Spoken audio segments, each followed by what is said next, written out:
This is my first visit to the Paradise Heaven in London, but I know the headquarters very well in Bombay. I've been several times there,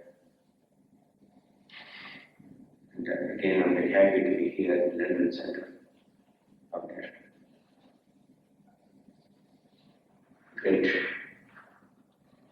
worldwide organization, part of their international organization.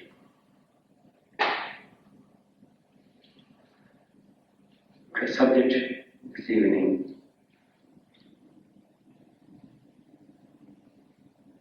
yoga and Vedanta in our daily life.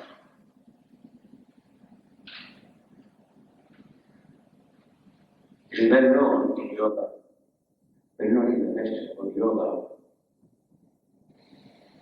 but not very much known about the subject called Vedanta. Literal translation of Vedanta means end of Vedas, end of knowledge. Vedas are the oldest literatures in the world.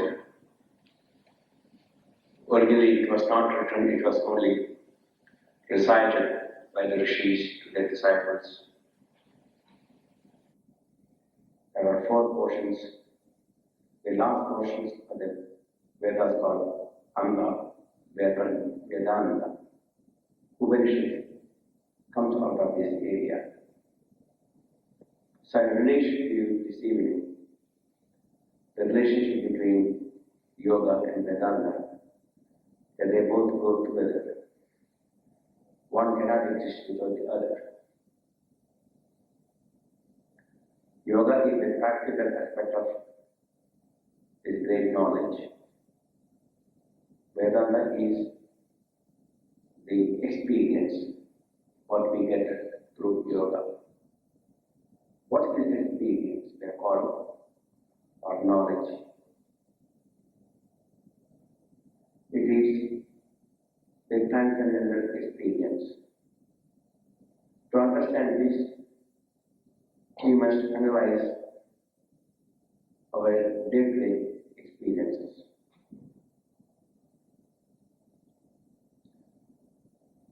Within our 24 hours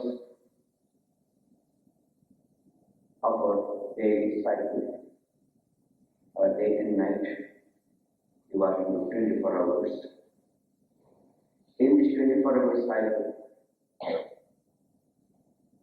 we go through 3 different experiences. Generally, in the West, you only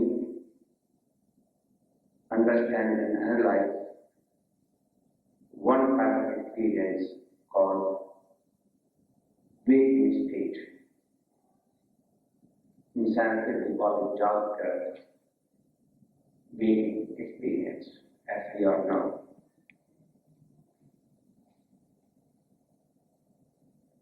You don't generally relate to the other experiences known as dream and deep sleep. For yogis, these 3 experiences are interrelated.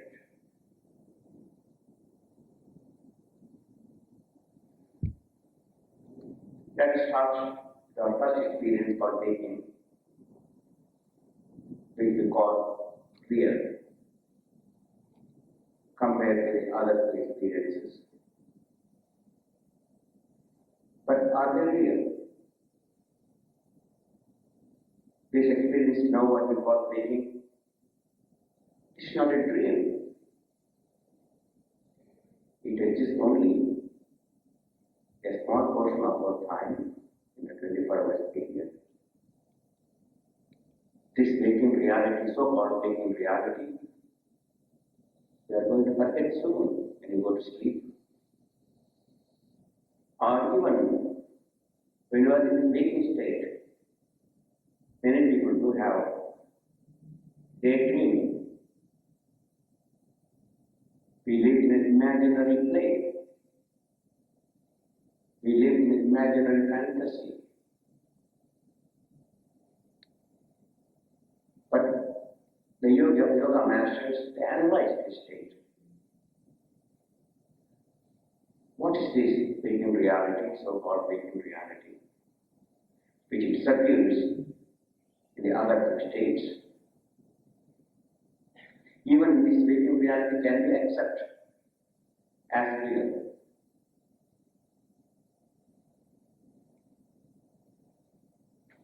This waking reality is only the expression of the 5 central experiences and the imaginary life of the mind. That is the 6th senses. Mind is considered as the 6th sense in yoga. The 5 central experiences we already know: hearing, seeing, taste, smell, and touch. These 5 central experiences are the only experience we can get from this world, so-called waking reality. But the first question is, do you have a common sense to experience the same reality or the same object and get the same experience through the senses. Simple example, let us take here the sound. There are different types of sound, different types of music from various instruments, also coming from various types of cultures, Western music, Eastern music, and so on.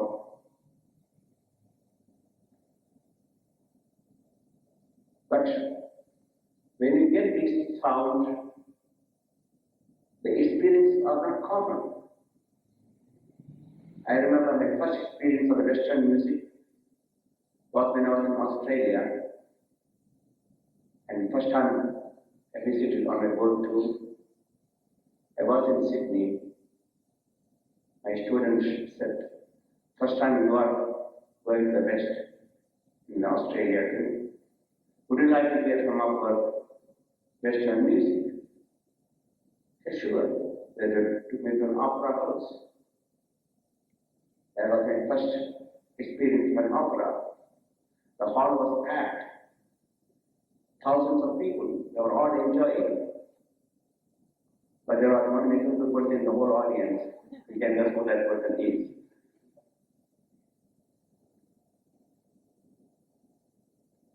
It doesn't make any sense to me. There's not something wrong. Thousands of people can enjoy, but I am not. So I think you go to South India, and I can hear some of the South Indian classical music whole night. You will go there in 15 minutes. So the sound is the same, and why can't we get the same experience with the same sound? Same with taste. I was born in a vegetarian family. I won't touch that hot dog, that hamburger with my hand. Try touching a dead rat. Don't put it in the mouth. Why do you relish it? And vice versa. You go to South India, eat our curry, food. The tears will come from our eyes when we eat South Indian especially. And they won't get any happiness until tears get to their eyes. So if the food is the same, then why can't we get the same experience from that? One gets happiness, then positive experience, other gets opposite, negative experience. Same with smell. There are certain cheese, smells like that rat. People eat that. They get greatest happiness out of it. Same with the smell, with the touch, feeling. You put a right hand in hot water, not very hot oil, but sufficiently hot, and put your left hand in ice cold water, and after a few minutes take it and put it in 60 degrees temperate water. You put your hand, both the hands.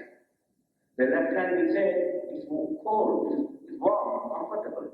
But right hand coming from the hot water says it's very cold. Simultaneously you get two different experiences. Which one is right? So the first question is, are we getting the same experience from this word? Is it real or just only imagination?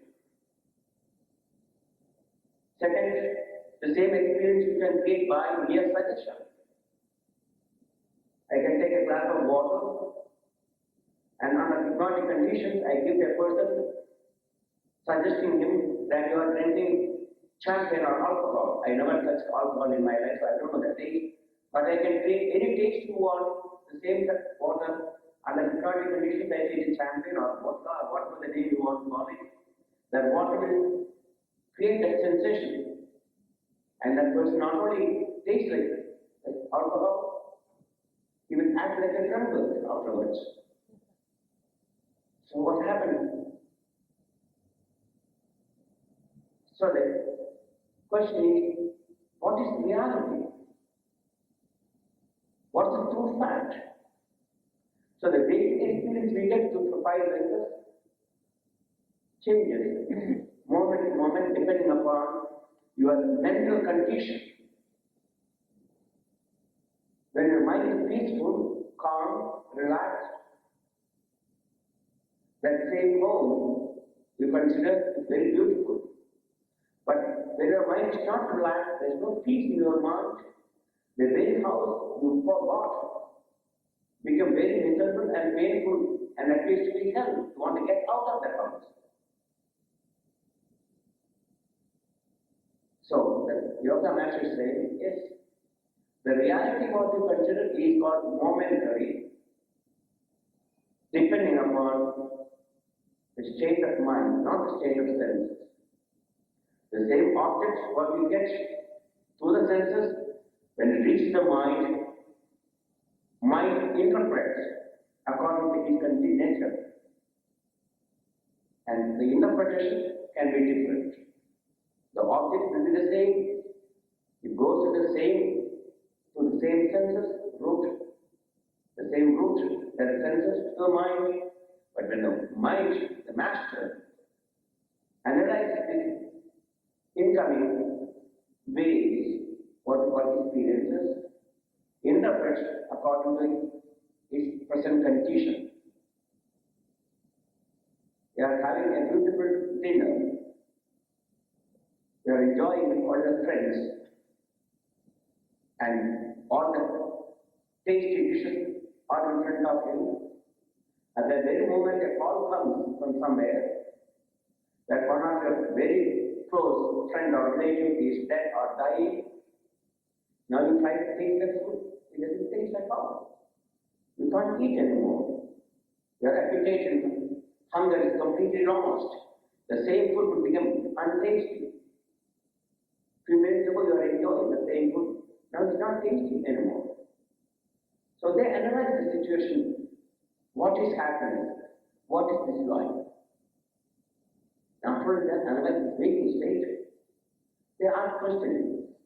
Can we take this waking state experience 24 hours non-stop? I am experiencing as Swami Vishnu. You are experiencing as businessmen, housewives, husbands, politicians, king, queen, princess, etc.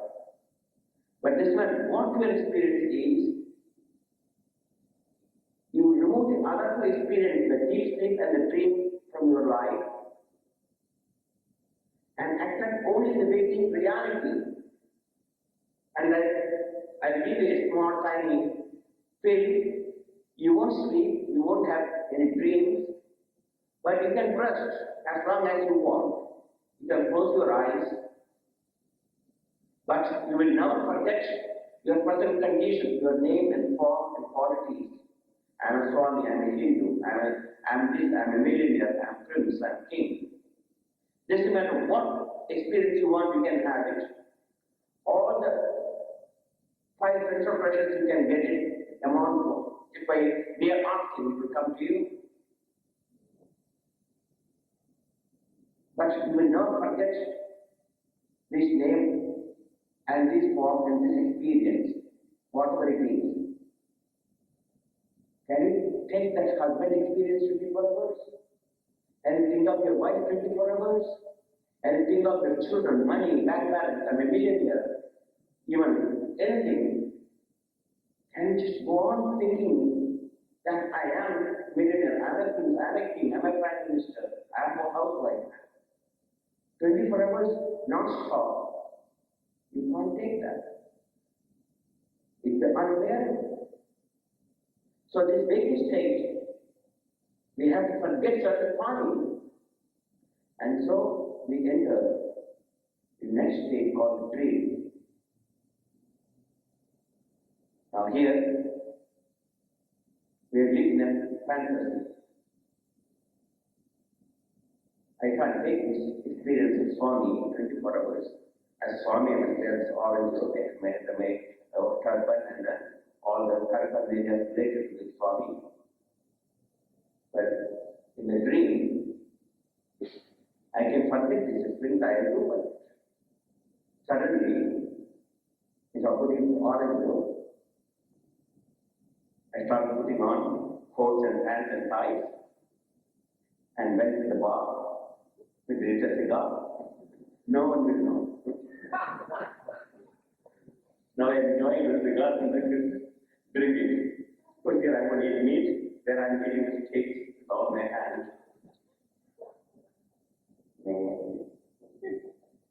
As Swami, I will drink water like that. But in the tree, I get drink water like that. It gives compensation for the rigid rules applied by the society in many ways.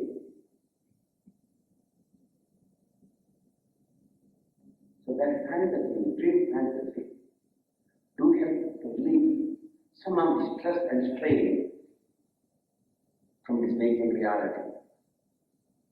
And not only that, this waking experience becomes unreal. I had taken food in the waking state. I ate all the pizza I want and up to my nose. Now in a dream, that dream pizza has got no use. I'm hungry. There only dream pizza or dream food alone can help me.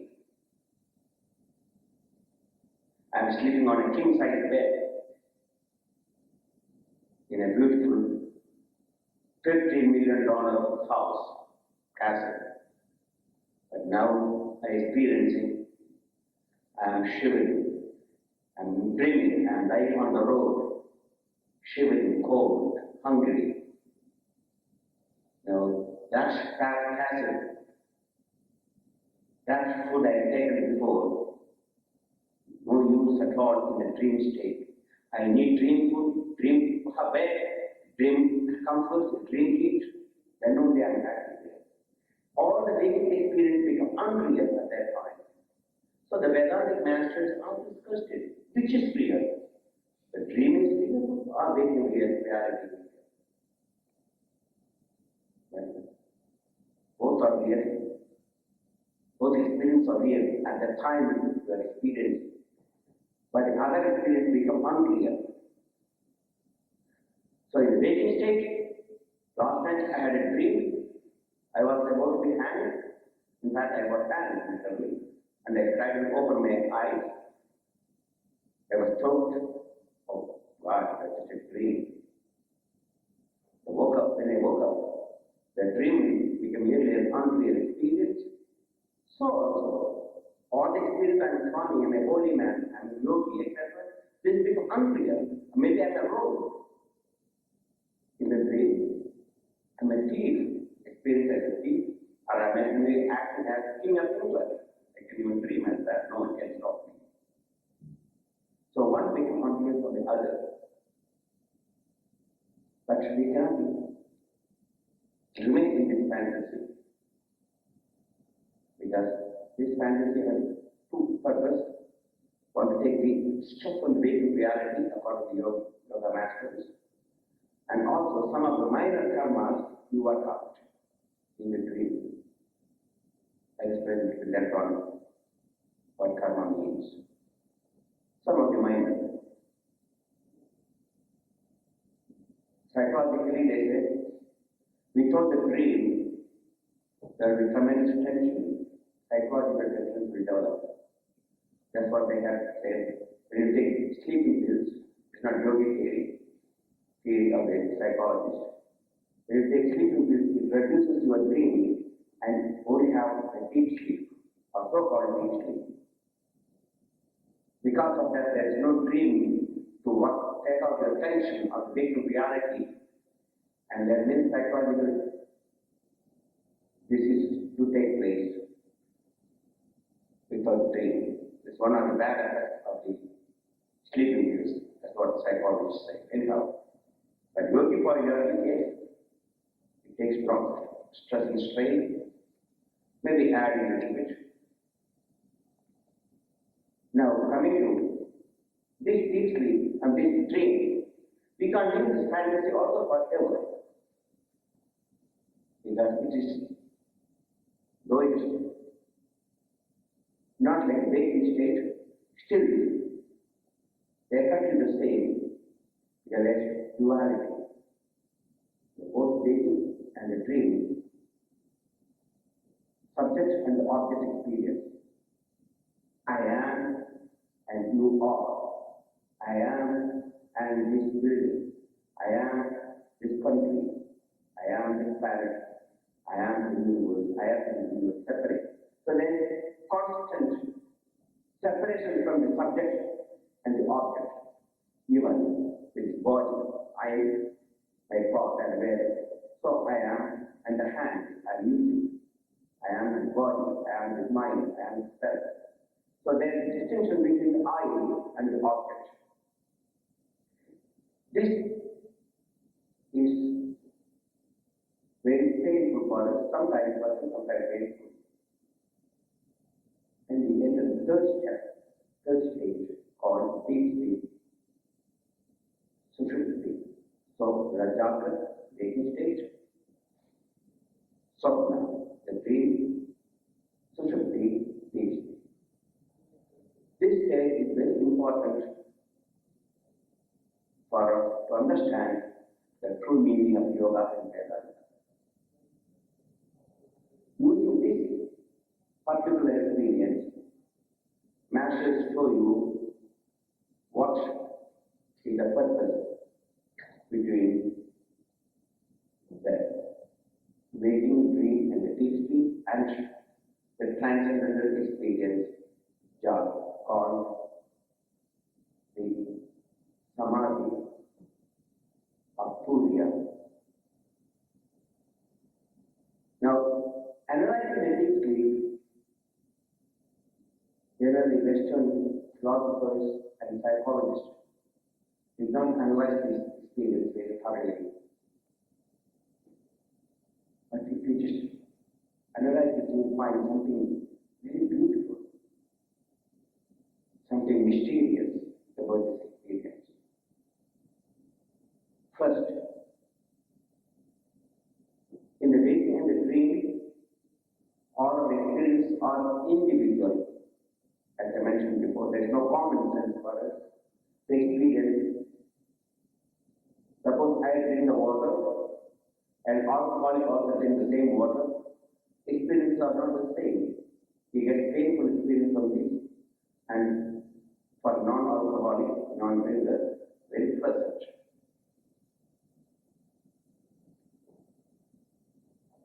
So we always agree to disagree. That is, yes, your experience is right, my experience also is right. But when you come to deep sleep, third stage, there is something unusual. Suddenly we become one. A common experience we get. The common experience is, first, is only time within 24 hours cycle. There is no pain. It's a painless state. Second, there is no awareness of time. It transcends time, space, and causation.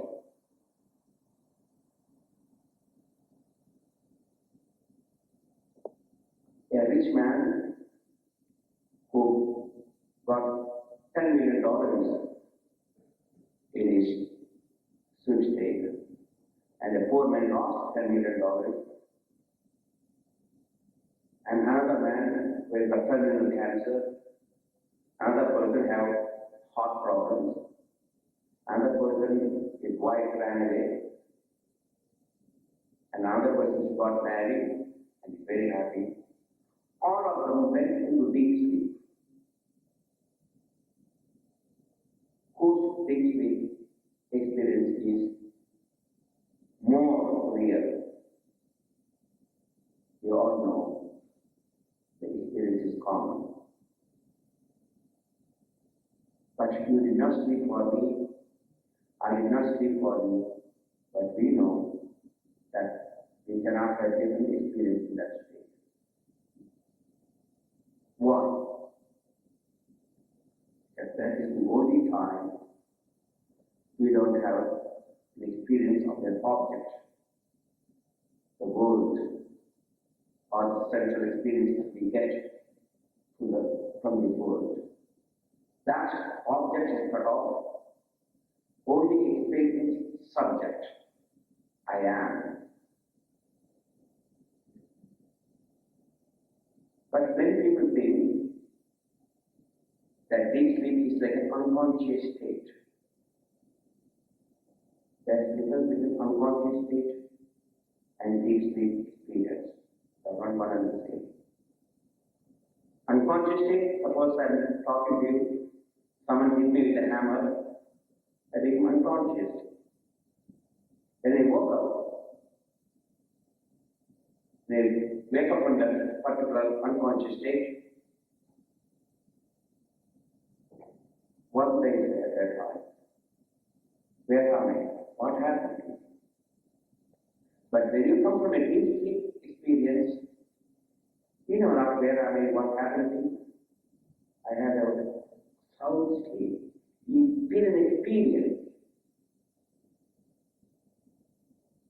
You are not forgetful about that experience. You are very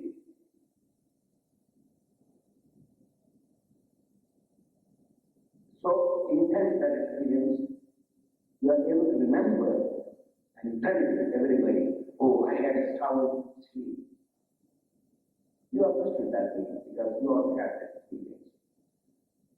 That's only time we are free from pain, hunger, thirst, time, space, etc. That's why it's a common experience.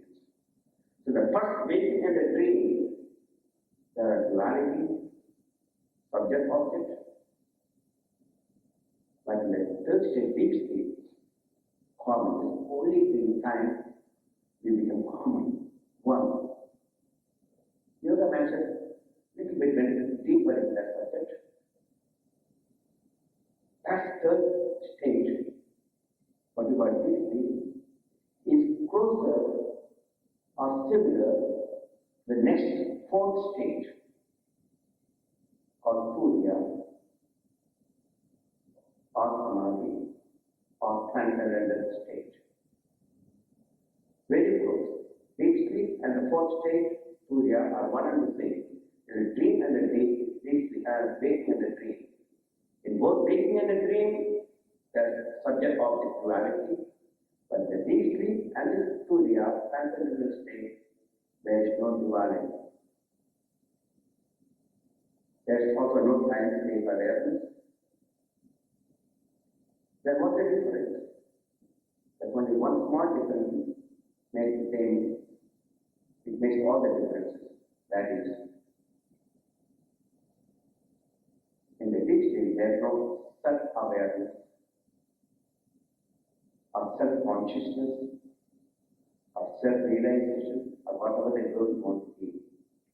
Surya is exactly deep sleep with self-awareness or self-consciousness.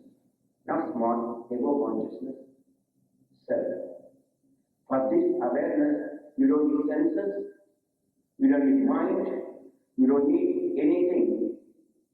I know I exist. I am.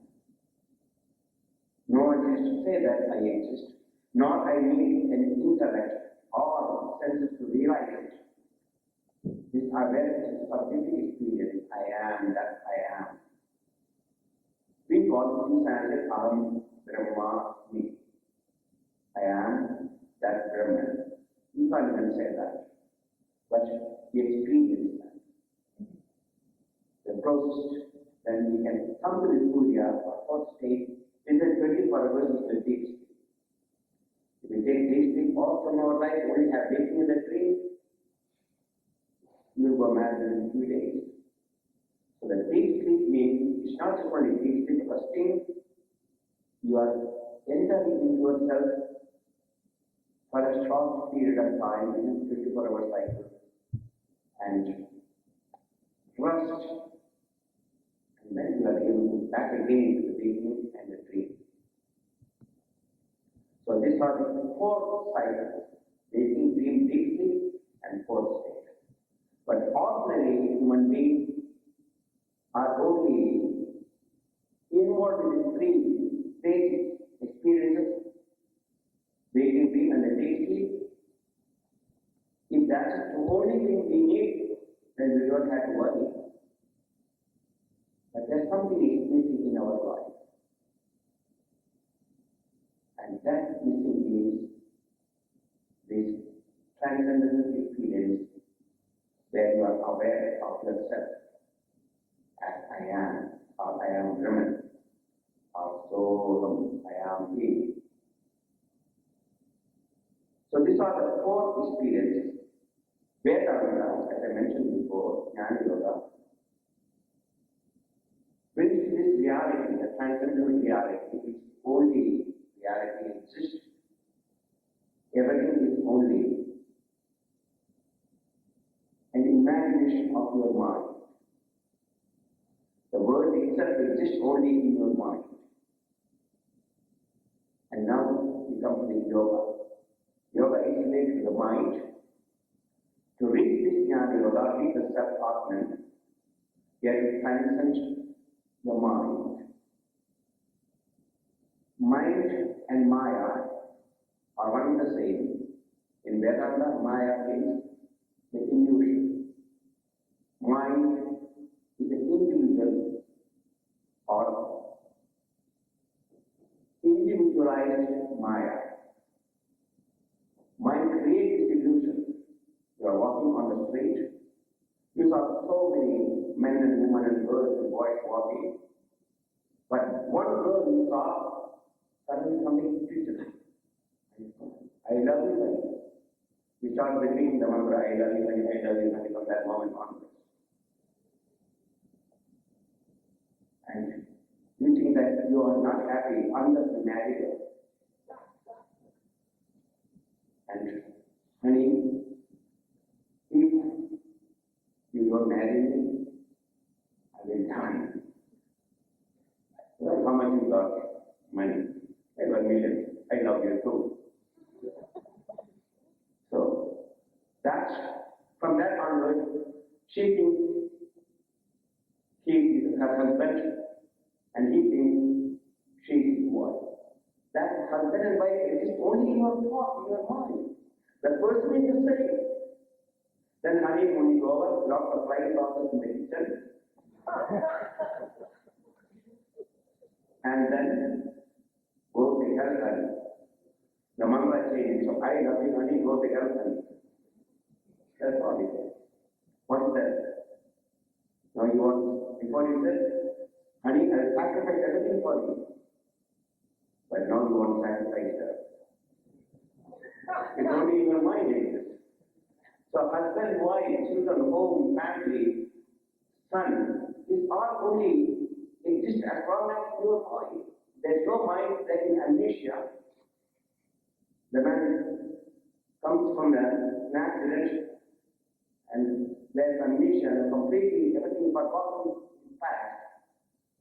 And wife comes, he won't recognize his wife. It's like a stranger.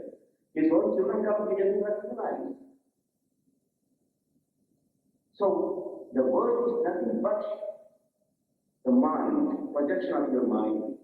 So yogis say, yes, how to transcend this Maya's illusion? Mind constantly creates various impressions. Yoga, Chitta, Vritti, Nirodha. So Raja says, yoga is just stop these waves in the mind. Then you see the self, the substratum, your Atma, your soul. So the yoga is a technique by which you are brought to this Vedanta. They are not separate. Yoga, Chitta, Vritti, Nirodha. Yoga is stopping that mental modification or waves in the mind. The waves and the mind are one and the same, like ocean and the waves. The waves are nothing but made up of the same water, but take different shapes and form and force. Because of the form and the motion and the force, You call it pain.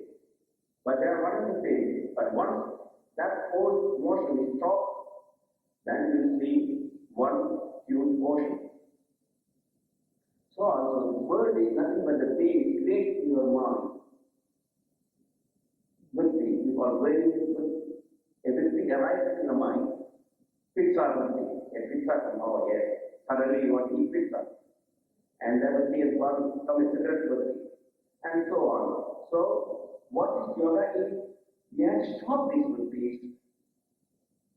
Then we find peace, ourselves, or happiness, shanti, whatever it was the name you give it.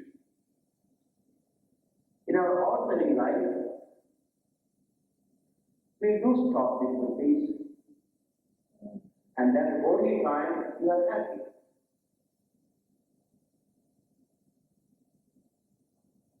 Ordinarily, it's a birthday, wife's birthday, husband comes home. He's a big businessman, rich man. He brought a very small, not big present, very small, tiny box, neatly wrapped, and put a ribbon, and happy birthday, honey. She opened the small, tiny box, packed, package. Inside, there was $1 million diamond ring. Now she's happy. Why she is happy? I'm asking this question to you all. If you understand that, you understand the yoga. Why she is happy? Anyone can answer? Pardon? Because $1 million? No. Is because of her husband? No. Because of the thought. And? Because of the thought behind the Oh, not even that. Because, contentment. not even that. She thinks she needs someone else. Chitta Nandi Nirodha. At that very moment, imagine you got $1 million diamond ring from your loved one. Now, where is your mind at this moment? All your senses are focused on the diamond ring. Someone says, oh, come on, have a nice thing. What is that? Come on, forget it. I'll do that. Don't disturb me. Let's look at this diamond ring. Her eyes, ears, all the five senses are focused. And the mind is continuously looking. And she forgotten all that pain. She forgotten her cancer, forgotten her other emotional, mental problems. Even she forgotten the husband who brought the diamond ring. Because her attention is one-pointed attention. That's called Raja Yoga. That's called meditation. So it is not the diamond ring is the problem. If that is so, next day, husband came back from the office, his wife is not happy the previous day. But naturally, $1 million diamond ring won't be always on the finger, so it was in the big safety deposit box. So he went, opened the safety box, brought the diamond ring, put it back. Be happy, honey. Come on, he's not happy like yesterday. It's not because daddy is gone. He said, honey, because inflation, now it's $2 million more. But still, she's not happy like yesterday.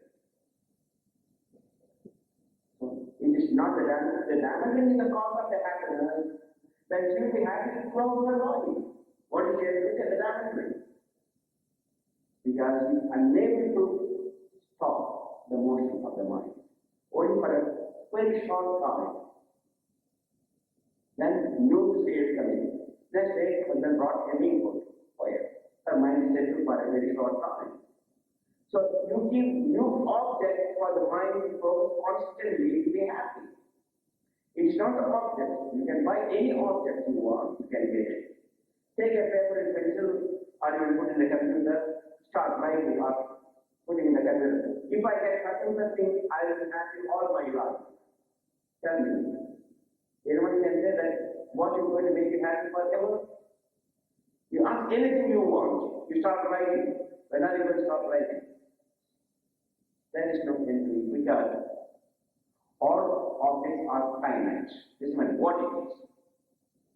And finite objects only bring finite happiness to your mind. Mind cannot be satisfied with finding things. You are fooling the mind like a child. You give a child a new toy. For first time, for a few minutes, very happy. And then child breaks the toy. You give another toy. You are not different from your children. You are playing the bigger toy, new cars and new houses and new whatever it is. Constantly changing. You are giving mind constantly various things. And by giving any amount of objects, you can never find happiness. So the yoga master says, yes, your happiness is not the object. You are able to focus the mind. So you learn the technique of focusing. That's all you have to do. You will be happy with the Himalayan jungle or the city. But if there is no focusing ability, you can go into the cave. That's not happiness or peace. You can stay in a big palace, but the palace looks like a prison, as Buddha said. Buddha in Siddhartha was brought up with all happiness and pleasures because when he was a newborn baby, was an astrologer said, royal astrologer, O king, O emperor, this child will ever take pain. He will leave your country, your kingdom, and take begging vow. The king was so much upset, my God, it's just like telling Queen Elizabeth, Prince Charles is going to take a begging vow and walking on the streets. That's what he felt. And he said, oh, if he's going to see only pain, so he said, I'm going to remove all the pain from his life. From the very childhood onwards, he put the rule. No old people will come near him. No sick people will come near him. Nobody has any type of pain in any form will never see. Only healthy, young, beautiful, handsome girls and boys, surrounded with happiness, and only that type of people will come near him. Siddhartha was brought in that state. He grew up as a young prince, was married to a beautiful princess. Now he has got a beautiful child, and life was happy.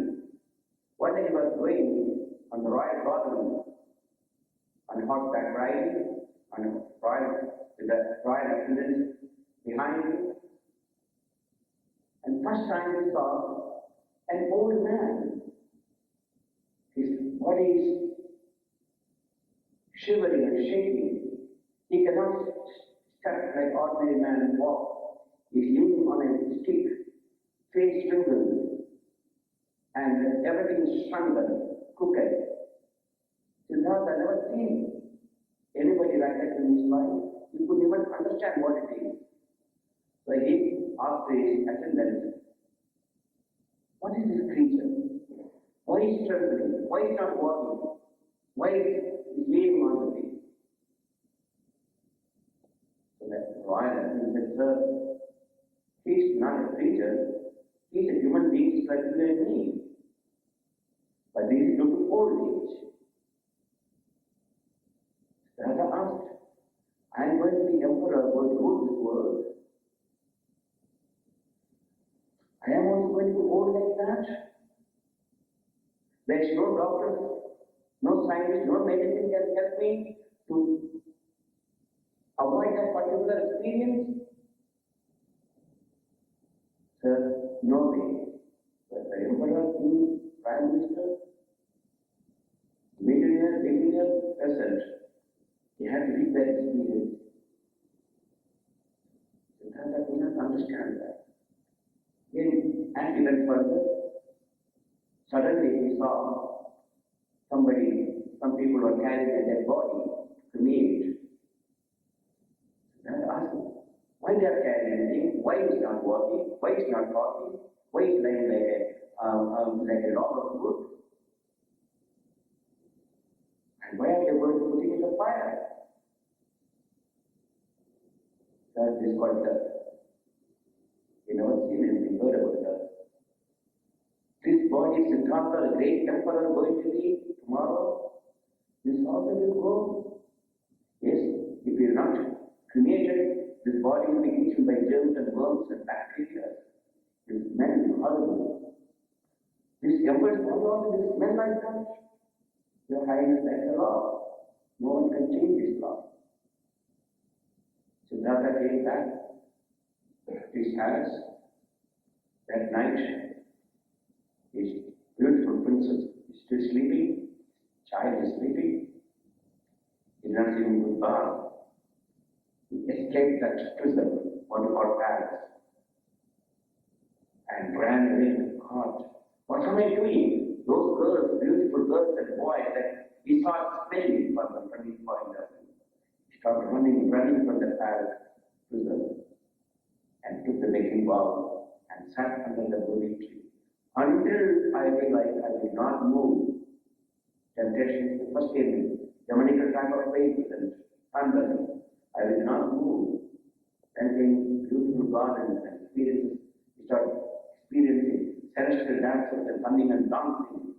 No, this all dream, I won't move. I won't move until I reach my eternal state. And by dawn, he became a good I saw. It's all just an illusion. I am. We call void shunya. Same thing. We call it knower, knowledge, and I don't become one. Void shunya. That's why it's words. But the experience is the same. So the mind, unless and until we stop the states of the mind, there's like what potential is, what power, wealth and power and position you have, you crave for more.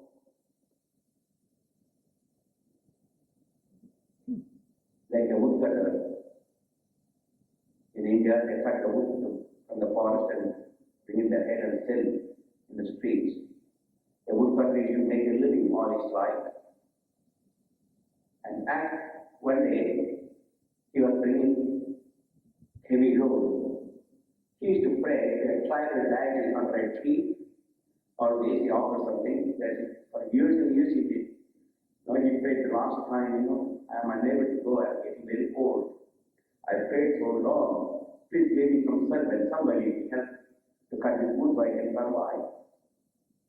And private dad was pleased, all right, there is a great demonical type of figure saying, this is your servant, he will be any job you want. And Woodcutter was so happy. But the private dad said one thing, this demon will do any job you want, nothing is impossible for him. But one thing, don't give rest for a moment. If you give rest, he will kill you. I got so many doctors, I got no problem, I keep you busy all the time. So, okay, now take me to my house. So the demon carried him. Now what? The master, what shall I do? Go and cut all the woods. He went and cut the wood in 3 seconds. The whole forest he cut in manner. Now what? Make a house. He made a house in seconds. Now what? Make a big well. He dug a well. And again what? So he has to be constantly job. Any job he gives, he does so fast. And 2 nights, 3 nights, 3 days, he did not eat because he has to do work all the time. He has thought now. So he started remembering his master. So he only think of your master only when you are in trouble. So he said, oh master, help me now, I'm really in trouble. So the master came, what's the problem? This demon wants me to do all the work all the time and doing work every day. But whatever the work I do, he does so fast. I can't remember anything to see anymore. And I'm so tired, I can't sleep. I have to keep awake all night. All right. Asked him to bring the tallest tree from the forest. And the demon just jumped and brought the tallest tree.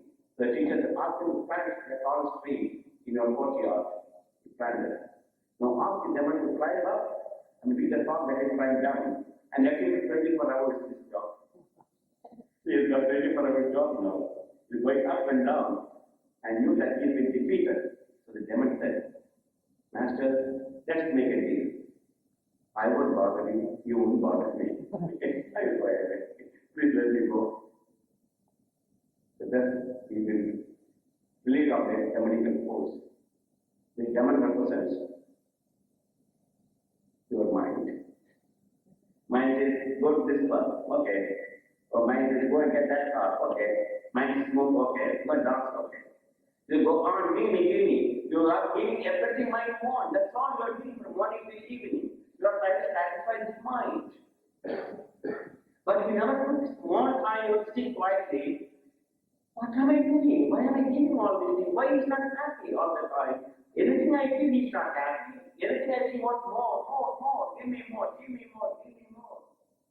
So you are tired. And then you decide, oh, yeah, I must find an answer. So you went to a teacher. Teacher said, all right, I know what the problem is. So you took a mala, a rosary, and now, repeat this mantra, 200 malas. That's it. It's got a small, bigger, bead at the very end, under the feet. So you can, repeat this mantra, I come to this end of the crown bead, turn it back. Now you go on to repeat 208 malas or 200 malas or 100 malas. And after few days and few months of the profession of the mantra, the Dominican man said, okay, I don't want anything, just give me peace, let me be alone. That's called meditation, is it? So they are very fine, that's the command. You go on to peace. So Raja teaches you how to still this way and to find eternal satisfaction. Because the kingdom of heaven is within, not outside. Practice this technique regularly. For that, he had a little back behind. Control of the prana. Prana is not the physical breath. It is the psychic breath. It exists in the nervous system.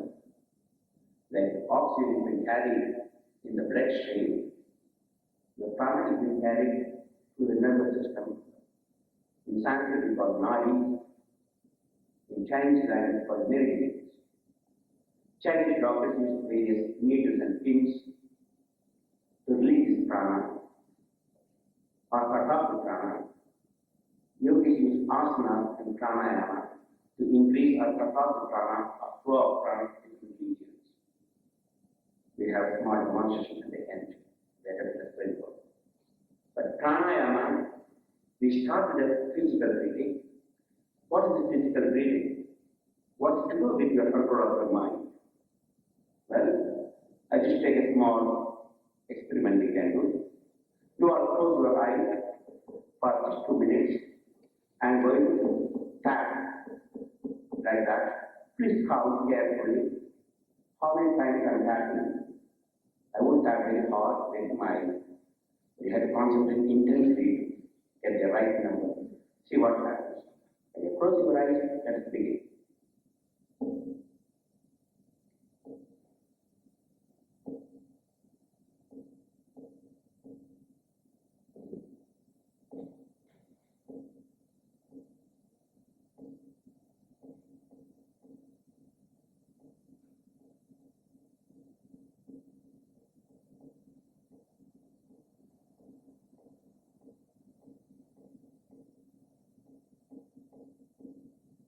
Okay.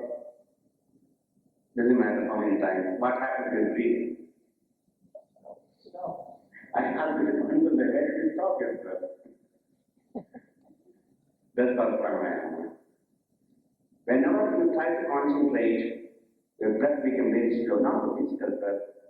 What is happening is your respiratory center in your brain, you are constantly sending impulses to your respiratory muscles, like diaphragm, intercostal muscles.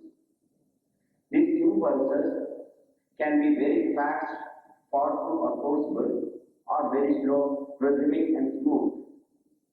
When your thought is very calm and concentrated, it brings the impulse coming from the brain, respiratory center to respiratory muscles, become very smooth and relaxed. Or suspension takes place, automatic suspension. So when you try to do pranayama, physical breathing, you are trying to control this impulse, not only the physical breathing. And once you know how to regulate and bring the proportion, so this is proportion between inhalation, retention, exhalation, over your thoughts. Chitta will become automatic. A beginner to control the mind and concentrate the mind is very difficult. Like a wild horse in the mind, you can't control very easily that wild horse. So you learn to put a rope. And that's what pranayama is doing. So you regulate the motion of the mind, the specific level to pranayama. And when you say pranayama means there is also another type of energy which also goes constantly to the lowest chakra called Muladhara or earth principle in the spinal center, spinal cord. This area is related to the central and sexual organ. Constantly impulses also coming from the brain to the sexual and central organ too. In an ordinary sense, you don't feel it. Just like ordinary time, you don't feel your breathing, you are not aware of it. But when it becomes very powerful, this impulse is called passion, lust. You cannot control. So pranayama means control apana, the energy going to the sexual organ also, you control by pulling it upward. Generally that impulse going lower. So prana is going upward, apana goes downward. You combine these two energies through pranayama and bandha. Inhale, retain, calculate bandha, put the energy upward, and then exhale, again inhale, pull up the energy. You regularly practice morning and evening, the energy instead of going downward, the Shakti will go upward. Like water, sexual energy is like water, flows downward from higher to lower. But the same water when it is heated, like a steam, it goes upward. So the Shakti starts moving onward and upward. At that time, mind will be very steady. But when there is passion and thoughts are impure, these impure thoughts will create more distraction of your mental energy. So, to understand a little bit more scientifically explain about pranayama, your thought, doesn't matter what type of thought, negative thought will bring the energy downward, positive thought like Om Namah Shivaya mantra, particularly used, or Gayatri mantra. In fact, ancient days they used to teach Gayatri pranayama, Om Guru Sarvatra Virenam Bhagavadeva Srivirinam Bhagavadeva Gayatri, Indian boy, Gayatri, do Gayatri. This way, a child from a very childhood on thought, it increases his pranic vibration, so he knows how to control his prana, and those children are very powerful even in these younger days. But now, there are many of them who do practice, even if they practice, the priest themselves do not know what is pranayama. Like he asks a child in initiation, touch the nostril, breathe to the water, it probably 10 seconds it takes. But the purpose is to control the mind and control the thought. Simple example, I'll take the modern, one of the polygraph machine, you already must have heard. If not, it is a light to test your thought, whether you are telling a lie or a truth, a lie detecting machine. Basic components are three. It contains something to measure your breathing pattern, other to check up your blood pressure, and third, the GFR or galvanizing resistance that is under your skin, the sweat glands, that electrical impulses are generated and belong to the autonomous nervous system. You can't control it. So the polygraph or the lie detection machine only measures these three: your breathing, your galvanizing resistance, as well as your blood pressure. And it's been brought and amplified to a pen, and the pen gives various types of wave pattern, amplitude, and number of impulses coming up, and so forth. By watching this, an expert polygraph expert can determine whether you are telling a lie or truth. Now, apply this machine. Now, a housewife, and ask a question: several people, simple questions and little complicated and maybe emotional. Simple, what is your name? She said, my name is so and so. So you see, the breathing pattern is normal, blood pressure is normal, GS or diabetes resistance also becomes normal. Now suddenly you ask a question, how old are you? Suppose she's past 35. She said, I am 28. Well, that's sufficient. You see the breathing pattern change, diabetes resistance, and blood pressure all different. From that, you can determine she golden line. Simple example. What I'm trying to say is, even psychologists say your breathing pattern will show every thought will change your breathing pattern. That's what they're using in the light detecting. And yogis in thousands of years, if you control this breathing pattern, you can control the thought pattern too. So yogis can easily fool a light detector machine.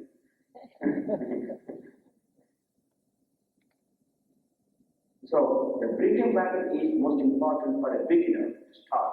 Before you go to meditation, etc. Otherwise, the mind will be dreaming, daydreaming, like sleep, I mentioned dreaming. So you cannot just control and meditate, you'll be dreaming. Your mind will go to Paris and London and to Las Vegas, you will play nice, beautiful game while meditating. You'll be just going on playing the Las Vegas at this time. So it's not easy for meditation. Many people just say, if I get a mantra, I'm going to be all right. So the yoga masters start from the very beginning, different techniques. So before you go into pranayama, control of this wider breath. It takes a long time, but it's sufficient. Then you go to asana, the postures, which will be demonstrated as soon as the lecture is over. These asanas it's not just a physical exercise. We are teaching a student ABCD before he can read words and sentences.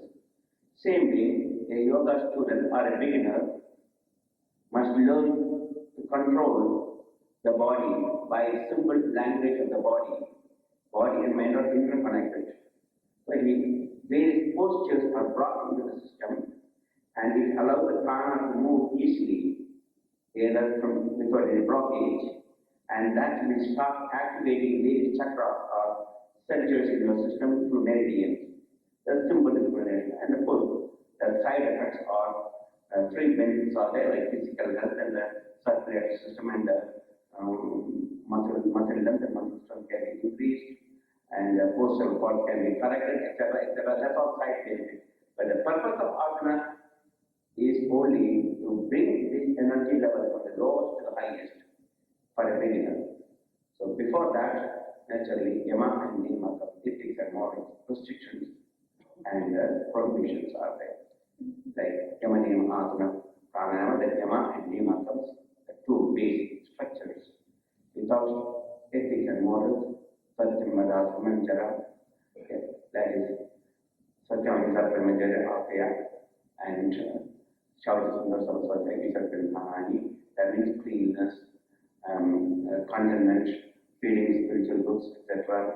And then Satyam, telling the truth, Brahmacharya, celibacy, and then non-stealing. These are some of the prohibitions. These are the inherent. That's the thing also to turn the mind inward. Otherwise, when the mind goes outward, and that desires tell lies, etc. So once we learn these basic two things, yama and niyama, and then practice asanas, then it will be like a mere physical exercise as you do why or YWC or YMC. It's different. Then the nadi will start opening up, and then with pranayama you can open the chakras, and thought can be controlled, and then pratyahara, mental level, and with the breath alone, and bring the chakra at the energy level of the higher center, and then through meditation, samadhi to reach Aham Brahmasmi or I am that I am. This is the technique of yoga. So yoga in daily life, this was practiced in ancient days. They had tremendous physical and mental strength. Today, just before I came, I was reading latest newsweek. Russia, they're talking about the medical system in Russia is collapsing. The people think that doctors should bring them health, but they all have blood pressure, all have problems with their, because they smoke, they drink vodka. Because Doctors cannot, your intelligence cannot bring any happiness or health because doctor is there or the free medical service they get from Russia. Because free social medical service will not bring the health because you are drinking and smoking and eating wrong food. So they are in trouble. So they now understand that preventive medicine. Yes, because there is no way they can just give medicine and make a person healthy. And another thing I read in today's paper, evening paper, that longest artificial man who got artificial heart, and his name is Strider, I think. And now he has got a blood clot and in a very serious condition. And he lived up to 162 days. And for that 162 days, they spent almost for $10,000 a day to keep him alive. And with all that thing, they had to give more anticoagulant type of medicine, which is very dangerous. And so they don't know what to do. He is almost in the last stage of his life. So you can get any amount of artificial heart, artificial liver and kidneys, even artificial brain. So what? You become only a mechanical robot. So that is not you. This way they just made a mistake. You think your body is a cell. But the body came from the food sheet, from the food chain, and you go back in the food chain. I eat a tomato, and tomato becomes slowly changed into my body. More tomatoes, my body starts growing like a tomato. And then one day, I am dead and put a tomato plant over me, and tomato plant will say, you ate me once upon a time, and I am going to eat you. There comes beautiful tomatoes of Swami Vishnu. And you are eating the tomato, you are actually eating Swami Vishnu. Or you are eating a fish, the fish is being given worms, and the fish eating worms, juicy, give me more. And the fish become bigger and bigger, you eat the fish. What are you eating? You are called fish, but you are eating worms. And then you eat the fish and grow, and then you are dead. And buried, who is going to eat you? Worms. So that's what food chain. You are not that. So we take care of the body. It's not thinking I am the body. The body is the vehicle for the Atman, the source for evolution. And we control our thought and mind, which are both of the vehicle, turn that vehicle and the mind and the thought inward, introvert, not extrovert, towards the central pastures to bring introvert. And then you see the self-Atman, and then the silence takes place, as explained the diamond ring the first time. The same experience you get it, and you don't need any object to make you happy. Now you know the happiness is still in the mind, not the objects. You can stop the mind without giving any object. And just take a few deep breaths and close the eyes, bring the mind to any chakra you want, and draw the energy up to pranayama and still the mind. And half an hour, 45 minutes, an hour, you rejuvenate because you went and brushed it like a deep sleep. You went and dived into your own self, Atman, which is the Ananda made up of Ananda bliss. Now you are able to again come back to the world to work out your karma. The body and mind are the vehicle. You are not the body and mind. That's Vedanta says. You are the self. Tattvamasi, that's the part. But real Tattvamasi, it transcends upadhis are limiting agent that the body and mind is like this space inside and there's space outside. And also there's space in this jar and in this glass. Which space is bigger? The space inside this or in this one is bigger space? No. It's all one and the same. There's only one space. Say I pour the water, I fill the space from here to there, brought it here, turn it upside down, gone. Now I'm going to pour water, what happens to space inside? Salt disappears. I put it back. And when the glass breaks, what happens? Still the space is there. The illusion has gone. When the glass breaks, space inside and outside become one. Same way, there's only one self, Atman, Vedanta says that one self exists equally in all of us. Neither I am big nor you are small, neither the king self is bigger or sin self is bigger, we are the same. But Upadhi is limiting agent that the body and mind are limiting awareness to transcend this limiting awareness to samadhi, and then and you know that I am, I'm the master, I am everything. So there are two things. Vedanta and yoga. Yoga is a technique which I talked about this time, and the ultimate goal is samadhi. where we transcend all the limitations and be the highest state. Now, I'll conclude with a small story, maybe two stories. Sometimes you forget everything except for stories you don't forget. First, the story is about a scientist, philosopher. He is a walking encyclopedia. He knows everything: chemistry, biology, physiology, astronomy, physics, anything you said, he knows everything.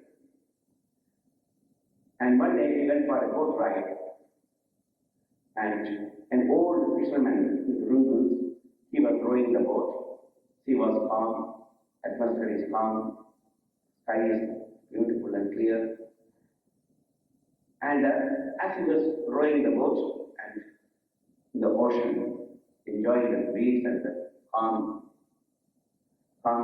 calm ocean, he looked at this philosopher and looked at the old fisherman and asked, "Oh God, have you ever gone to a school when you were a child?"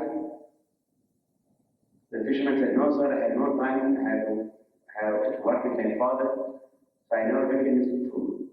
Oh my God, 1/4 of your childhood you spend like an animal. Then when you are grown, what adults? You in adult school, did you know anything about the world? You know that the Americans landed in the moon? No, sir, I never had any time to do all those things. I had to take care of my boat and I had to take care of my family. So 3/4 of your life you wasted without having any knowledge. Do you know that soon there's going to be a satellite space war? I never heard about that, space war and satellites. As he was asking such questions, and suddenly there was a storm. The old boat started rocking and rolling and went capsized in a moment.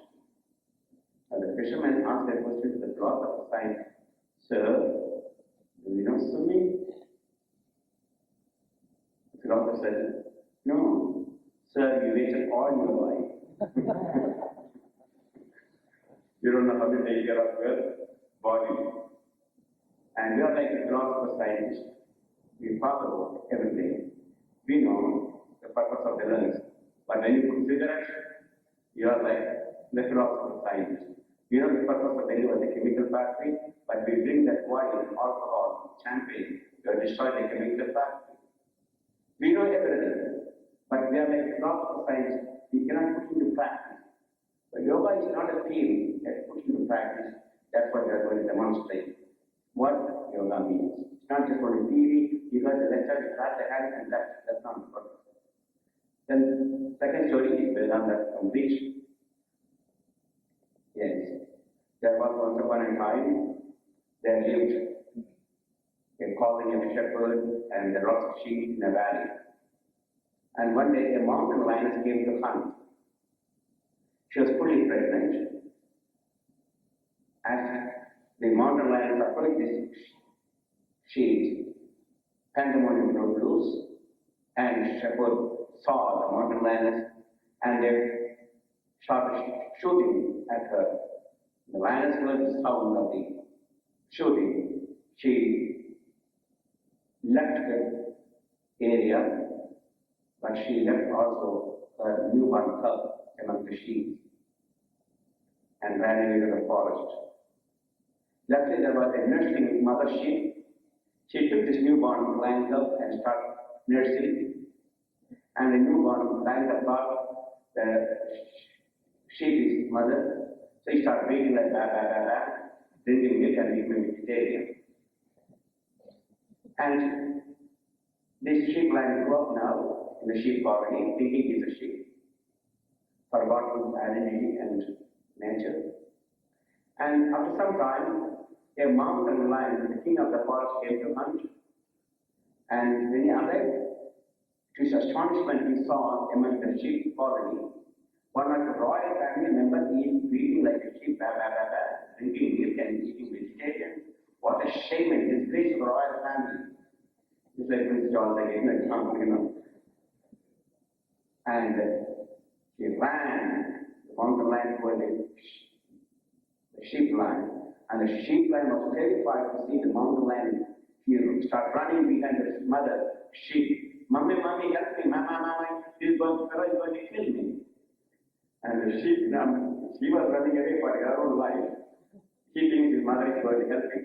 By that time, the mountain lion fought forward him and thought, "Here, come on, stop, don't run. You are not a sheep. Why are you thinking like a sheep? Da, da, da, da. Please leave me alone. Let me go to my mother. I am just a sheep. Small sheep. Da, da, da, da, da. Oh no, you are not a sheep. You are the mountain lion. You are the king of the forest. You are my family member. Come on. Oh no, no, no. Don't give me anything like that. I want to go to my mother. That's all I want. Please leave me alone." And he begged, but the mountain lion did not leave him.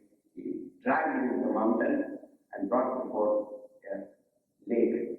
Now look what we see. There were so many ripples. He didn't want to look because he's terrified of the mountain lion. Oh no, I don't want to look at anything. I'm terrified. Let me go. You won't go, you look. So at last, to start opening, there was lots of small ripples and things. Oh, what do you see? I don't see anything. Come on, open your eyes, wait. And at last he opened because he thinks the mountain lion is not very is going to hurt him. So he just little bit, he lost his fear. He just opened his eyes and waited. And as the waves became strong, the no more ripples. First time he saw his face. Now look your face and look my face. You are just me, just like me. You are a king of the forest. You are not a sheep. First time he realized he's not a sheep, he's a lion. Now roar like a lion. First time he just did the biggest roar. And he realized his nature and went into the forest, his kingdom everywhere, anywhere he can think of, without any fear. This story illustrates the sheep or the sheep. Who are the sheep? We are all. We preach like a sheep, an Englishman, an Scotsman, an Irishman, an Catholic, I'm a Protestant, I'm an Arab, I'm a Millionaire, I'm a Prince, Morning till we read. And the mountain lion is the Guru, the great teacher comes. Hey, stupid, you are not a king, you are not a queen, you are the immortal self. Oh, teacher, I am not that from it. I am just a simple man. I got a small home, I got my house, and I had to pay money to my newborn, cars, and my daughter had to marry, my son is to study, just bless me, that's all. No, I am not going to bless you. Come on, I will tell you who you are. Oh, no. I'm just a smart, tiny fellow. I'm a sinner, I can lots of sinful things, Please bless me, let me. And I will just confess everything you want, please. No, I am not going to get all that. You are that command. No. He dragged him to the lake. Where's the lake? Your mind. And now you close your eyes and look. What do you see? Oh, I don't see anything in the future. It's all just ice pizza and ice cream, bananas and so forth. Stop that. There are pizza and bananas. Just close your eyes. What do you see? I don't see anything. His mind is going everywhere. I see nothing bad. You are Los Angeles, then that side is. Oh no, just stop. Just one track. Just stay there. As the babies, the people stop. Teacher. I am you, you are me, we are one. There's no difference between me. I am the Satchidananda Atman. You realize. Now you see, you said you thought you are a male, female. You are breathing like a sheep. Don't breathe emoji. Repeat. Oh, so you get the loudest roar and realize this eternal state and become free and roam anywhere you want at his will. That's good. So that's what yoga in daily life, yoga and Vedanta. Thank you all for this beautiful evening. Now we have a short demonstration. I will explain. We start with the body, control of the body and mind before you go deeper to the Vedanta. We thought that merely Vedanta becomes an intellectual gymnastic, a gymnastic like a play. Don't just merely play with the intellectual thing. Learn to practice one step by step. Don't be like the fisherman, the philosopher scientist, be like a simple fisherman, know how to take care of the body, and don't breathe like sheep anymore. And you are that immortal self. Okay, come on, please, you want demonstration? vast explanation about the demonstration. We don't have full time to give full demonstration. The purpose of this demonstration is to show you not the physical side of the side.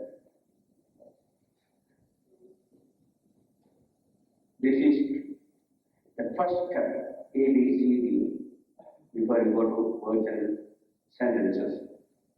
You have to learn to control the body and the prana, which goes to the meridians. Each of these exercises affects specific acupuncture area or acupressure area, like head stand on the cerebrum and shoulder stand on the thyroid and Paschimottanasana, all the 31 pairs of spinal nerves, etc.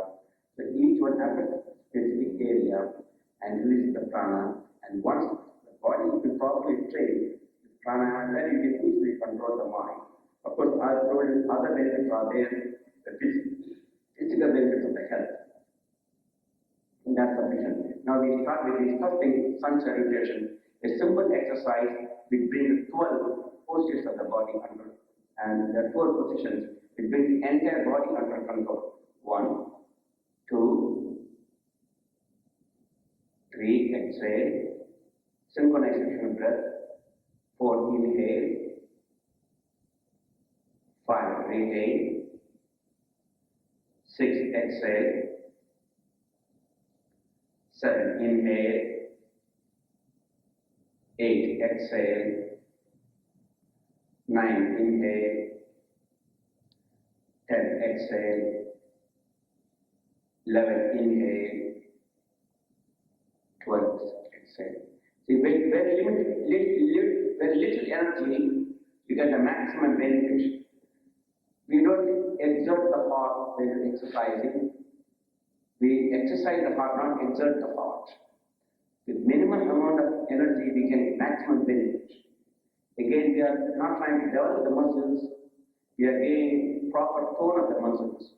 A proper tone of the muscles depending upon elasticity or muscle length and muscle strength. The two things are there. With a very limited of this thing, we can do many difficult exercises.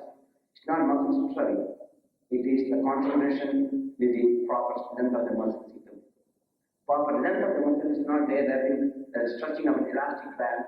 The muscles contract as it grows in old age, and then there is reactions, and many other reactions. We don't have time, but that's sufficient to show you.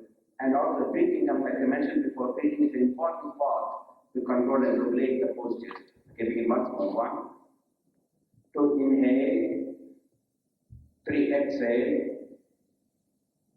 4, inhale, 5, retain, 6, exhale, 7, inhale, 8, exhale, 9, inhale, 10, exhale, 11, inhale, 12, exhale.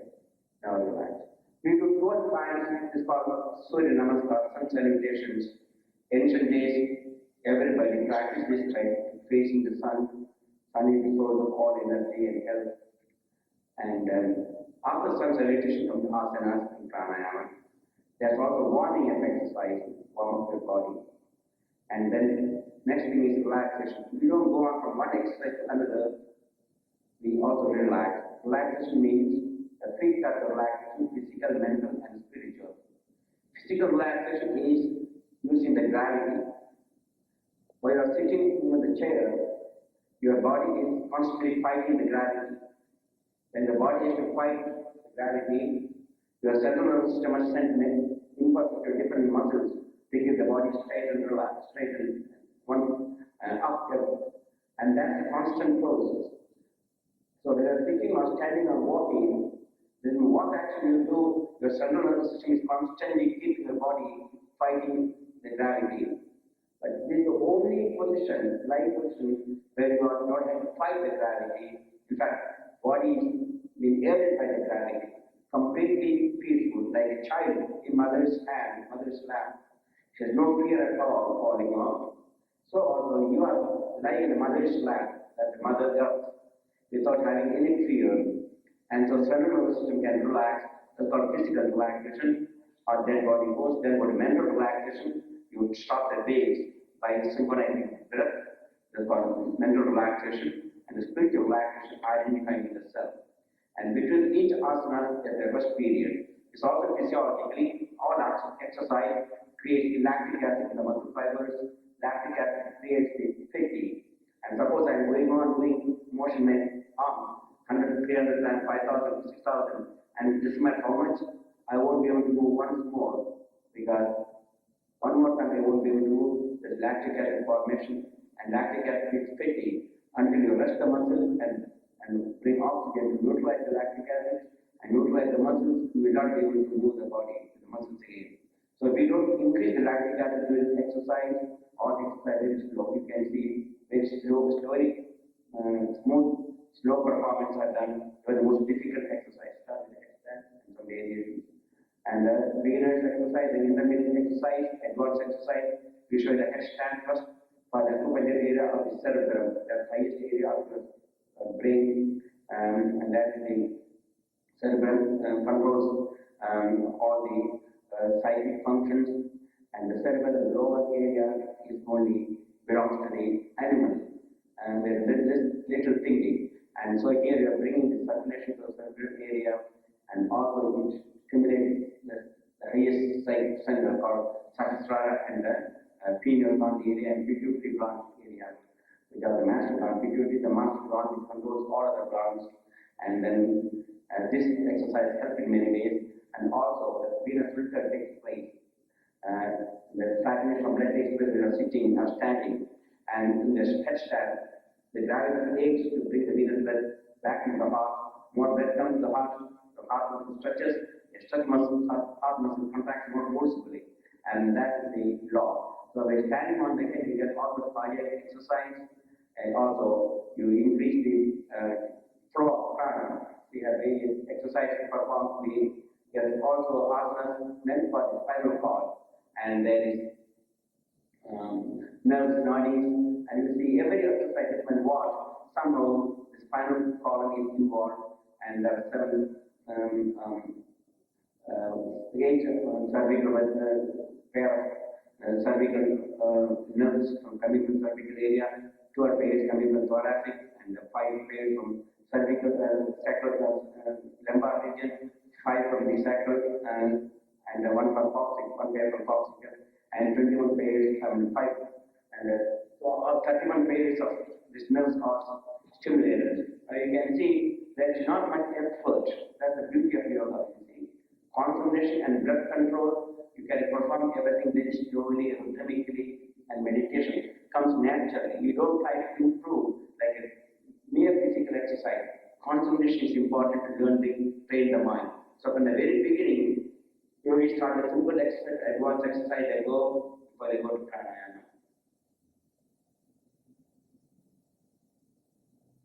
This is advanced students. You don't have to practice all those things, but this is how the control of the body comes, and concentration of the mind takes place, and very little energy spent during these exercises.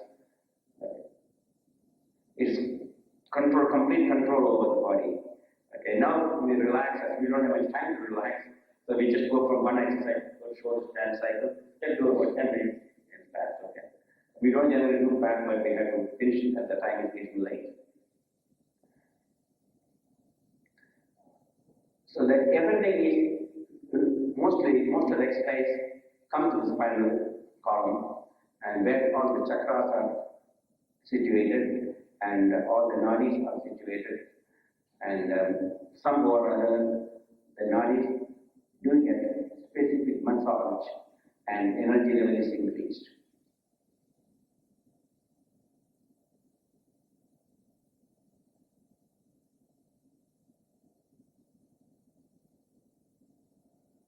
And also, every exercise is counter position, like the shoulder strap is for the thyroid, and also the cervical, the flexure of the neck muscles are flexure. Immediately you have to put the extension, counter position.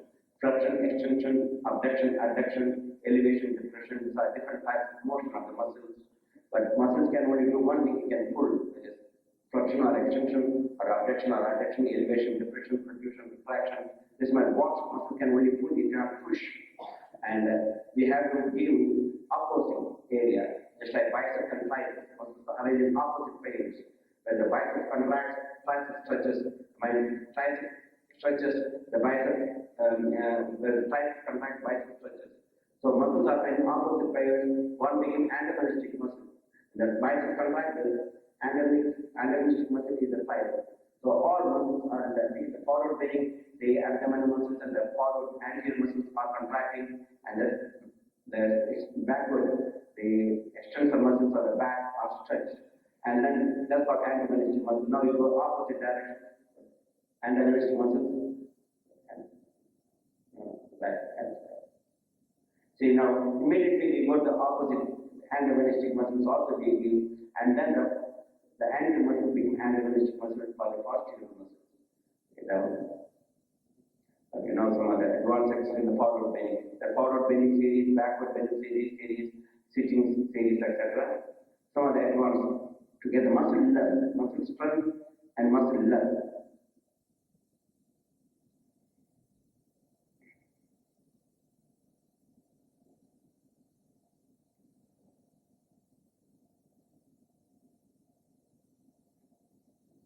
Each side one is a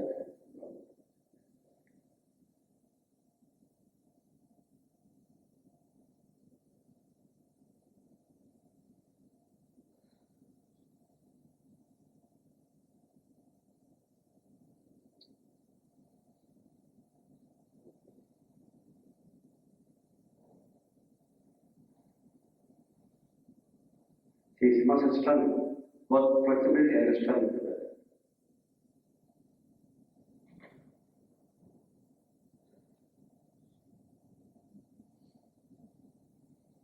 There are 840,000 postures in India. I in yoga, but only Lord Shiva knows all that postures. But we have 84 with a maximum 200. And then for every age group, every condition, there is an exercise. So you don't have to worry, you don't have to do all the difficult postures to start. Any simple posture is also sufficient to bring the maximum benefit.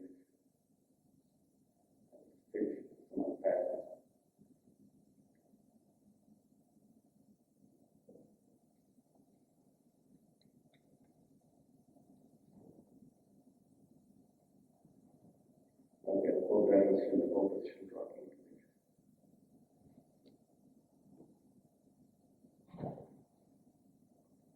Touch your shirt, put your hands at the back, and should walk back extension muscles are. Okay, see, look at,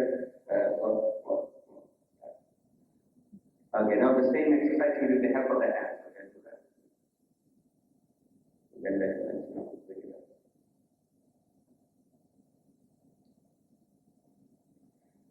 Down. Now the bow position. Single bow. So rock and roll. So on yogic rock and roll. That is good massage with inner pain, kidneys, and face down. The full on, not the full bow position. Advanced people do that full bow position. Down. Okay, now some of the balance and exercise should strength of the muscles. A little energy spent by maximum. Generally we do with relaxation, as I mentioned before, and we don't have much time.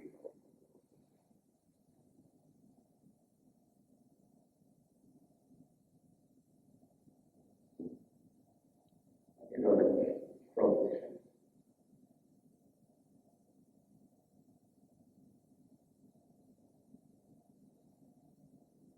Side. Take 2 deep breaths.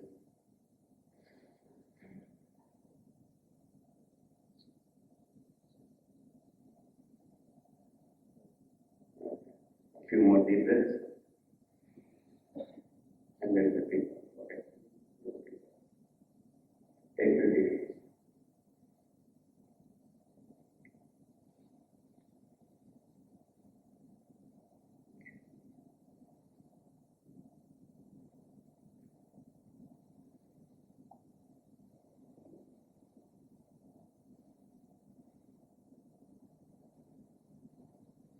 There is tremendous pressure also. Most important aspect is Manipura chakra, the navel center, and stimulate the Manipura chakra, the solar heart area. Okay, we deep breath now, just now.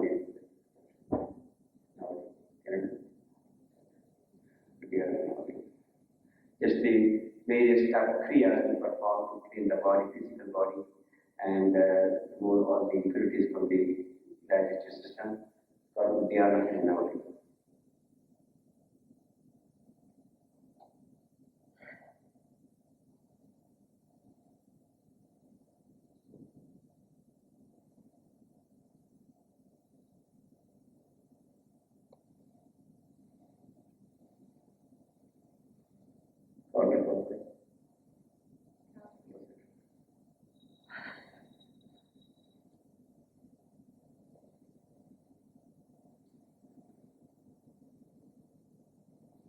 Thank you.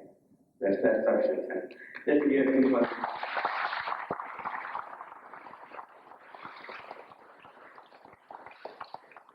So, yoga is not merely a theory, it teaches you how to put everything into practice so you get the maximum benefit and transcend the body, mind, and your soul, which you are.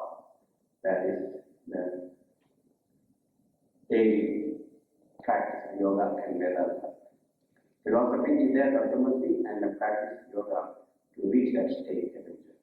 Om Shanti. Any questions? We can spend some time. We can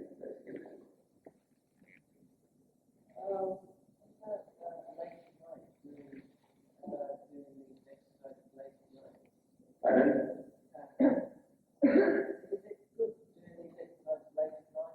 You can do any time, but actually it's about 3 to 4 hours intermission between your eating and the exercise. You cannot do immediately after the exercise eating. So you have 3 to 4 hours intermission interval, then you can practice.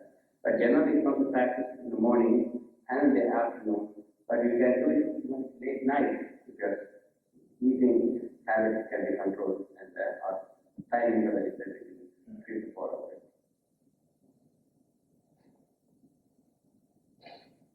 Yes.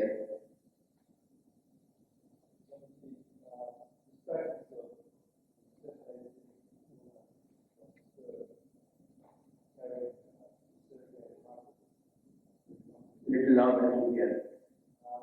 Practice of auspicious separation for human beings, surrogate mothers. Mothers give. Yeah, surrogate mother.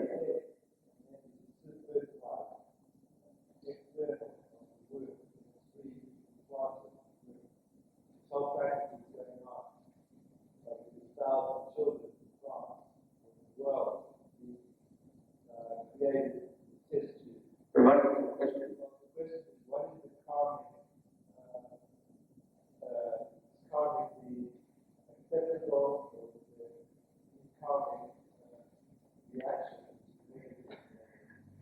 I will tell you two even notes in the history of the human being.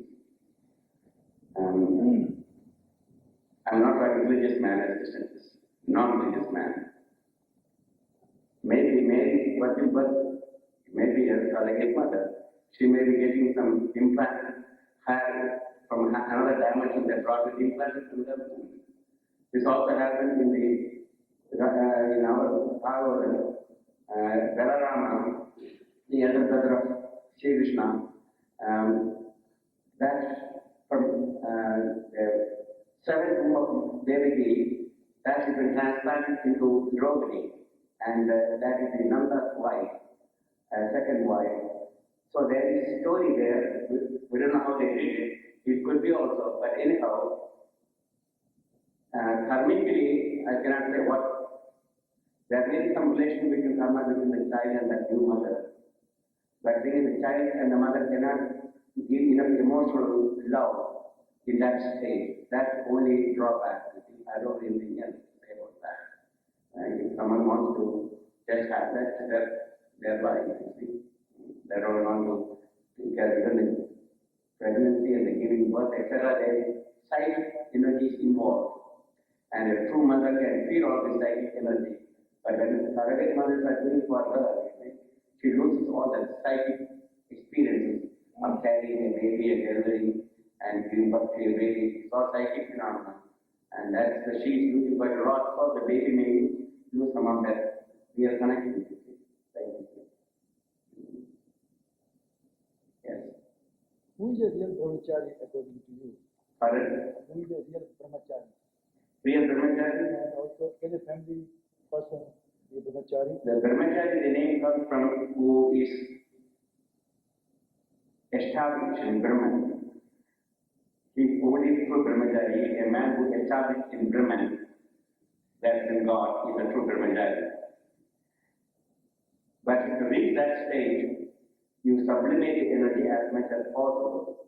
Even householders should sublimate the energy to certain extent. In our ancient books, even relationship, sexual relationship between husband and wife are known at certain times and stars and certain days. It's not every day, every night or something. They know special times, and then they can attract big, beautiful souls from the higher dimensions, you see. So the time of the conception also important to draw what type of souls you are going to draw. And then you can draw good souls or dominical type of souls like Charles Manson's also you can draw. You see. This happened in our history, in our ancient book like Hiranyakashipu and Hiranyamsha, the great sage she wanted to have a baby and then he said, this is not a time, but she insisted and at that time she had a dominical type of Hiranyakashipu born, you see. The time, conditions, this are all important. That's all the sublimation brahmacharya too, you see. The different types of brahmacharya, you see. But they are confused. In Western world, they say it's not important. Oh, no, yeah, they don't. In Western world, what are importance is given? I know that is because they don't understand any of the, they think the body is everything. Western thing, they don't believe in astral body or the higher psychic phenomena. They think everything is physical, that's what they think, you see, that's what. So there's no way they can immediately make them understand, until they understand that when the physical body is not there, astral body, all the psychic phenomena takes place, even brahmacharya takes place in astral body, not in the physical body. The physical body is only brahmacharya, they only had to get a small operation, it takes only 15 minutes, then you become full brahmacharya. That's not brahmacharya. Sublimating the psychic energy upward, that goes to the nervous system. So that's the thing, that's not possible by any method of operations or anything. That's the mind has to be trained to get the energy upwards or going downwards. They don't know all those things. So that thing only just cutting that small, I think that's what it gives permanent permission. But is it possible by cutting that nerve? You can No. It's not a nerve, it's just a small tube. We just cut it and put a string over it. Finish your permanent permission. You cannot, the energy will come down, you see. The nerve energy will come down, that you can't stop, you see. Okay, thank you all very much. We have come from the 5 minutes of meditation. Please put out the light if you can.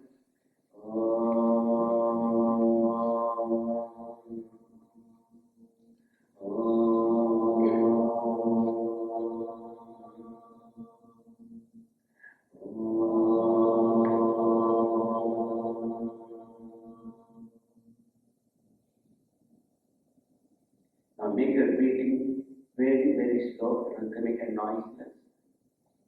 Inhale about 3 seconds, exhale about 3 seconds. This is the control of the prana. You are regulating the prana, the impulses. And gently contract the sphincter muscles of your anus to bring the abdomen upward, just for very short time. Now imagine your energy is moving through the sushumna, the central spinal cord canal, toward the Ajna chakra, the space between eyebrows, highest center. Now concentrate there, a bright light shining, while synchronizing the breath for next 5 minutes.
त्र्यम्बकं यजामहे सुगन्धिं पुष्टिवर्धनम् उर्वारुकमिव बन्धनात् मृत्योर्मुक्षीयमामृतात् ॐ त्र्यम्बकं यजामहे सुगन्धिं पुष्टिवर्धनम् उर्वारुकमिव बन्धनात् मृत्योर्मुक्षीयमामृतात् ॐ त्र्यम्बकं यजामहे सुगन्धिं पुष्टिवर्धनम् उर्वारुकमिव बन्धनात् मृत्योर्मुक्षीयमामृतात् ॐ सर्वेषां स्वस्तिर्भवतु सर्वेषां शान्तिर्भवतु सर्वेषां पूर्णं भवतु सर्वेषां मङ्गलं भवतु सर्वे भवन्तु सुखिनः सर्वे सन्तु निरामयाः सर्वे भद्राणि पश्यन्तु मा कश्चित् दुःखभाग् भवेत् असतो मा सद्गमय तमसो मा ज्योतिर्गमय मृत्योर्मा अमृतङ्गमय ॐ पूर्णमदः पूर्णमिदं पूर्णात् पूर्णमुदच्यते पूर्णस्य पूर्णमादाय पूर्णमेवावशिष्यते ॐ शान्ति शान्ति शान्तिः ॐ peace peace. Adorable Lord of mercy and love, salutations and prostrations unto thee, thou art omnipresent, omnipotent, omniscient, thou art Satchidananda, thou art existence, knowledge, bliss absolute, thou art the indweller of all beings. Grant us an understanding heart, equal wishes, balanced mind, faith, devotion, and wisdom. Grant us enough spiritual strength to resist temptations and to control the mind. Free us from egoism, lust, anger, greed, hatred, and jealousy. Fill our hearts with the divine virtues. Let us behold thee in all these names and forms. Let us serve thee in all these names and forms. Let us ever remember thee. Let us ever sing thy glories. Let thy name be ever on our lips. Let us abide in thee forever and ever. Bolo Sadguru Shivananda Maharaj ki jai. Thank you all very much. You can get some literatures of our classes and so forth. Free literature there. I will print it. Everybody wouldn't get it. Okay. Yes, as you walk out the door, there are leaflets about the center. Please help yourself. And there's also tea. If you keep going straight down the hall, there's some tea, some herb tea. So please feel free to spend a few more minutes. Tomorrow there is a satsang also at our center. Tomorrow at the center, starting at 8 o'clock, Swamiji will lead a meditation and satsang. A little bit different than this, but also with lecture. But there is no comfortable chair there. No. That makes difference. On the floor. If you need a chair, we'll provide. So please, feel free to come. It's 50 Chepstow Villas. There is some literature out there. Please help yourself.